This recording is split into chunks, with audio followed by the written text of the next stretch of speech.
So last week, when we talked to MVP race, I'm like, it's the 12s, right? It's Brady and it's Rodgers. All right, it is Brady and Rodgers. Brady's still in this mix despite last night's, But Rodgers definitely has the leg up right now, wouldn't you say? He's the betting favorite now. Well, I mean, that makes sense. Yeah. And there's a third. I guess there's a third man in.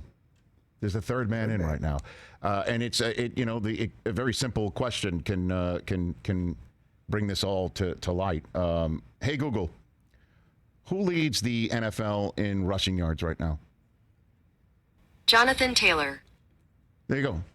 And it's not just Jonathan Taylor leading in rushing yards. Oh. He leads it by damn near 500 rushing yards right now. As Joe Mixon didn't have that great a game in Denver, and he's banged up. We'll see what Dalvin Cook does on Monday night, but he needs a couple of those 200-yard games still to come. Look who's fourth. Derrick Henry. Hasn't played in how long? I know. Week 8 against the Colts. Wow. And in that regard, here's why Jonathan Taylor is, this is just alone is very impressive in its own right. Yeah. Jonathan Taylor, with his 29 carry, 170-yard rushing yard performance against New England, with that one touchdown, which we'll get to in a second. Fifth player since 1950 to have at least a rushing touchdown in 11 straight games. Wow. One behind LT, who was the last to do it in 2004, and Hall of Famer also, like LT, John Riggins, with a dozen. Okay. Taylor now has 8 games this season with at least 100 rushing yards. This is why he's most valuable. Ready? The Colts in those games are 8-0. The Colts have 8 wins. So you mean valuable translates to winning? Yeah, yes, winning and valuable in how he does it. Oh, great. Weird. They're 0-3, week 4. The first lead that the Colts got in that game, Jonathan Taylor touchdown. Week 6, after they lost, he has 2 touchdowns in Houston to salt the game away. Week 7 was that rainy night in San Francisco, and everybody thought, well, here come the Niners finally putting their foot down and being like the Niners. No, it was the Colts who put their foot down. And guess who turned a 1-point halftime lead into an 8-point lead with a late third quarter touchdown? Jonathan Taylor with some key first downs in the fourth quarter as well. Week 9, a 19 for 172-yard, 2-touchdown performance against the Jets. Week 17...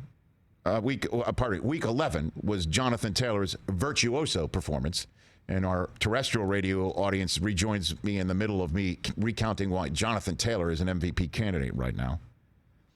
Week 11 was his 5 total touchdown performance against Buffalo in Western New York, when everybody thought, here comes the Bills.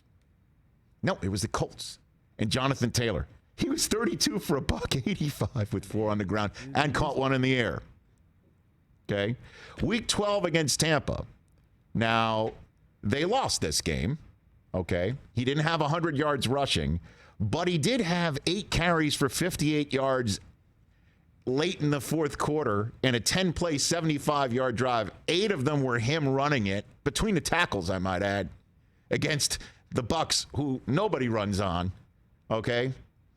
He tied the game. The defense coughed up the lead and the Bucs won that game. But Jonathan Taylor, they rode him when they needed it. They were up by a ton. Remember, the Bucs scored a ton unanswered, and Jonathan Taylor was the one who righted the ship for the moment. Week 13 against Houston, 32 for 143 and 2 scores. 32 carries. Who carries the ball 32 times anymore? Not named Derrick Henry. Jonathan Taylor, that's who. And then off the bye, New England, up 20-0, comes back, makes it a 20-17 game. And that was fascinating to me as well. Okay, the decisions that the Patriots made to kick a field goal in a 2-score game to keep it a 2-score game. And it worked out because all the Patriots needed to do, because they scored on the good side for them of the 2-minute warning, with a timeout in their back pocket. All they had to do was force a third down and put the pressure on Carson Wentz, who had connected on only 5 passes all night. 5 passes all night. And put the pressure on the Colts that way on the other end of the 2-minute warning. And with all the drama building on a 2nd and 8, with the Patriots having burned their last timeout after a 2-yard gain on first down, Jonathan Taylor ended all the drama. Sick of the drama. and busts it up the gut for a 67-yard touchdown to wrap it up. To give him another 100-yard rushing game, which he had not had before toting that rock.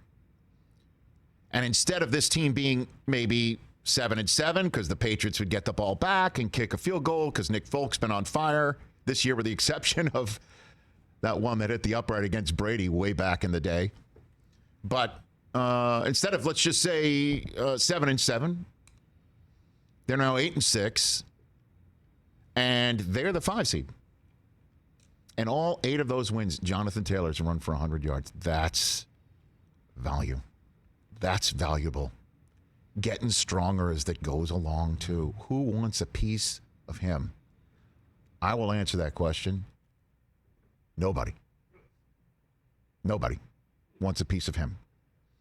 How huge is this Christmas game coming up in Arizona for both teams? Arizona's lost 2 in a row. You want a piece of Jonathan Taylor? Because here he comes to the desert.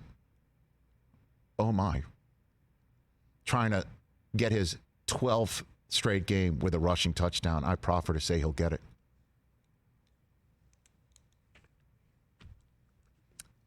That's a most valuable player candidate at the running back position. And everybody thought it would come out of the AFC South and Derrick Henry. No, it's Jonathan Taylor. And what a shame that Henry's hurt, because I would love to see these guys neck and neck right now. Showdown. Right? Yeah. Could see it anyway. Derrick Henry comes back, because the Colts are making the playoffs. That's for sure.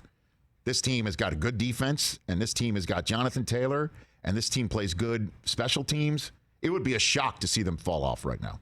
It comes down to Wentz. Well, do you trust him? How about this? I trust Jonathan Taylor. And if you stop him, you'll stop the Colts. It's kind of that simple. Hey, you watched all the way to the end. Thanks for that. Watch more right here.